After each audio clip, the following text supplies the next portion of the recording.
हाय guys, अस्सलाम वालेकुम। Welcome back to my YouTube channel. I hope कि आप सब अच्छे होंगे और मैं भी अच्छी हूँ। अच्छा, आज मैं जा रही थी कानपुर और मैं उठी फजर के टाइम, फजर की नमाज़ अदा करी और उसके बाद मैं अपने गमलों में पानी डाली और मैं 10 दिन के लिए जा रही हूँ। तो इस वजह से मुझे पता है कि मेरे गमले सूख जाएंगे और गर्मी इतनी तेज़ है तो जाहिर सी बात है कि गमले तो सूख ही जाएंगे। तो मैंने यहाँ बोतल वाले जुगाड़ से मैंने कर दी हूँ इसमें कि मतलब धीरे धीरे पानी पहुँचता रहे। अब पता नहीं, ये तो आने के बाद पता चलेगा कि मतलब पानी पहुंचा या नहीं पहुंचा, ये तो गमले की हालत देख के बताएगी। और उसके बाद फिर मैं मतलब सुबह उठी और मैंने अपने सारे काम वाम कर लिए थे और खाना वगैरह भी मैं पैक कर ली थी रास्ते में खाने के लिए। समद की दूध वगैरह की बोतल वगैरह जो भी थी मैंने सब कुछ रख ली थी। समद को रेडी भी कर दी थी। 9-6 बजे आए, बस वो भी रेडी हुए और फिर हम निकल गए थे। चाय वगैरह पी के निकल गए थे अपनी मंजिल की तरफ। और यहाँ पे सुबह अब तो 6 बजे ही बहुत तेज़ धूप होने लगती है और यहाँ बस हम लोग स्टेशन पे आए और स्टेशन पे आकर हम लोग ट्रेन का वेट कर रहे थे। हम लोग जल्दी आ गए थे और जल्दी आ जाओ तो बहुत अच्छी बात होती है। और ऐसा होता है कभी कभी कि हाँ, ट्रेन आती रहती है, आप फिर पहुँचते हो तो फिर बहुत दिक्कत हो जाती है। इसलिए कभी भी ट्रेन आए तो आप 10 मिनट 15 मिनट आधा घंटा पहले पहुँच जाओ तो ज़्यादा अच्छी बात होती है। हम लोग यहाँ जल्दी पहुँच गए थे और समद की नींद भी बहुत ज़्यादा ख़राब हो जाती है जब 7 बजे वाली ट्रेन हम लोग को पकड़नी होती है मॉर्निंग में। और समद बहुत ज़्यादा अपसेट था सुबह, मतलब खुश भी था और अपसेट भी था कि इतनी सुबह सुबह उठ गए। उसकी नींद भी ख़राब हो गई थी, इस वजह से और ज़्यादा अपसेट था। अच्छा, यहाँ पे हमारी ट्रेन आ गई थी और हम लोग बैठ गए थे अपनी ट्रेन पर और हम और समद हम दोनों खेल रहे थे।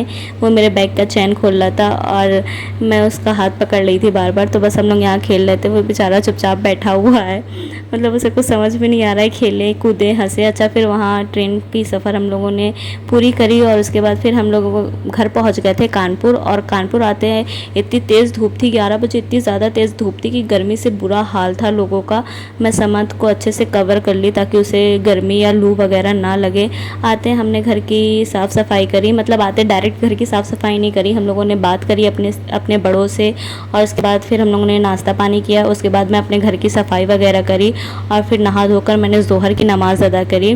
और अब तो बस एक मतलब यहाँ आके ऐसा लगता है अब तो बस एक मतलब सुबह से उठो, काम वगैरह करो, मतलब न्यू जगह जाओ तो चेंज हो जाता है। आप लोग समझते होंगे कि एक जहाँ पे आप रहने लगते हो वहाँ पे आपका एक रूटीन बन जाता है, फिर कहीं और जाओ तो रूटीन बिल्कुल चेंज हो जाती है। बिल्कुल मेरी भी यहाँ पे आके रूटीन बिल्कुल चेंज हो जाती है ससुराल में। और अच्छा, शाम में मैं थोड़ा सोई हुई दोपहर में और फिर शाम में उठी। मुझे जल्दी खाना बनाना था क्योंकि मुझे निकलना था शॉपिंग के लिए और मैं शॉपिंग वगैरह नहीं करी थी क्योंकि बकरीद की शॉपिंग भी मुझे करनी थी, कपड़े वगैरह अपने लिए भी समद के लिए भी लेने थे। तो यहाँ पे मैं उड़द की दाल और गोश्त बनाई थी, बहुत ज़्यादा यमी, बहुत ज़्यादा टेस्टी बनी थी। और मैं जल्दी से खाना बना दी थी 5 बजे क्योंकि मुझे जाना था शॉपिंग पे। और मैं नीचे अपने रूम में आके देखी तो समद और नौसाद दोनों लोग सो रहे थे। तो मैं सोची कि चलो जब उठेंगे तब चले जाएंगे और वैसे भी 5 बजे बहुत तेज़ धूप थी तो इस वजह से जाने वाला तो था नहीं। तो मैं नीचे आई, देखी समद के पास चांदी के कड़े रखे हुए थे तो मैं सोची चलो पहना के देखती क्योंकि जब वो छोटा सा था तो उसे आ नहीं रही थी ये सब कड़े। उसे छठी पे और समद के बर्थडे पे उसे मिले थे और उस बहुत बड़े बड़े थे तो उस टाइम तो समझ के आ नहीं रहा था। तो मैं सोची कि चलो अब देखते हैं आ जाए शायद। तो मैं ये पहले ये वाला पहनाई घुंघरू वाला, तो वो अच्छे नहीं लग रहे थे। मतलब नौसाद जब जग रहे थे तो वो भी बोले कि मतलब घुंघरू वाले अच्छे नहीं लग रहे हैं, लड़कियों जैसे हाथ लग रहे हैं समझ की, कुछ सिंपल सा पहनाओ। तो ये मेरी नानी ने समझ के बर्थडे पे गिफ्ट की थी शायद, या छठी पे, मतलब करी थी दोनों में से किसी दिन। छठी पे शायद गिफ्ट करी थी समझ को, तो बहुत बड़े थे और अब पहनाए तो बिल्कुल फिट आ गए थे और बहुत अच्छे भी लग रहे थे। सिंपल अच्छे लगते हैं लड़कों के ऊपर, ये घुंघरू वाले तो लड़कियों के ऊपर अच्छे लगते हैं। मैं वो उठा के रख दी और ये वाले सिंपल वाले पहना दी। उसके बाद नौसाद सो के उठ गए थे और साहिबा इल्मा भी घर पे आई हुई थी। तो साहिबा इल्मा मेरा और नौसाद का बर्थडे गिफ्ट लेकर आई थी और यहाँ पे साहिबा ने मेरे लिए सेलो पेन सेट लेकर आई थी और नौसाद अपने गिफ्ट की अनबॉक्सिंग करे और इतने सारे कागज़ निकले। उसके बाद छोटा सा एक डेयरी मिल्क निकला। हम लोग बहुत हंस रहे थे कि नौसाद के साथ तो प्रैंक हो गया। और बस यहाँ पे फिर हम लोग फटाफट मतलब सब पैकिंग वगैरह करें और उसको पैक वगैरह करके रख दिए और फिर यहाँ हम निकल गए थे अपनी शॉपिंग के लिए पी रोड। वैसे बहुत लेट हो गया था, हम लोग 7 बजे हम लोग निकले थे, 7 साढ़े 7 बजे।